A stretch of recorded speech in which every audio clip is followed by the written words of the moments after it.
వీడు తిరగబడతాడని చెప్పని ఆళ్ళీళ్ళు అంటావేంటి? వంగవీటి రాధా గారు ఢిల్లీలో ఏపీ భవనం ముందు ఏపీ ఢిల్లీలో తిరిగావు, టికెట్ తిరగరా? పార్టీ ఎక్కడుంటే అక్కడ తిరుగుతారు. పార్టీ ఎక్కడ నిర్ణయం తీసుకుంటే అక్కడ తిరిగాం.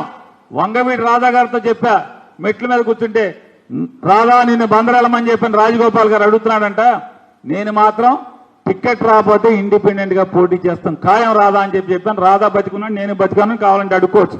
మీకు బాగా సావాసం ఉందిగా వెంకట్రావు గారు, వంగవీటి రాధా గారితో బాగా సావాసం ఉందిగా, అడుగు కావాలంటే. వంగవీటి రాధా గారి దగ్గర టోటల్ పార్టీ అందరితో చెప్పా, నాకు 2004లో టికెట్ కనుక మీకు అన్యాయం చేస్తే నేను పోటీ చేసేది ఖాయమని చెప్పా. ఆ రోజు ప్రజలు కూడా నన్ను నువ్వు పోటీ చేయాల్సిందే అని చెప్పారు. అందుకే నాకు 2004లో మొదటిసారిగా 63% ఓట్లు, అంటే 90,000 పోలైతే 32,000 మెజార్టీతో గెలిచాను. నేను గెలిపించారు నన్ను. అన్యాయం జరిగినప్పుడు తిరగబడతారు. మీరేం చెప్తున్నారు? జగన్ నాకు అన్యాయం చేశాడు, మొదటిసారి ఓడిపోయిన, రెండోసారి టికెట్ ఇవ్వకుండా వంశీని చేర్చుకున్నాడు, అందుకే నేను తెలుగుదేశంలోకి వెళ్ళాను. మీరు మీటింగ్లు పెట్టారుగా.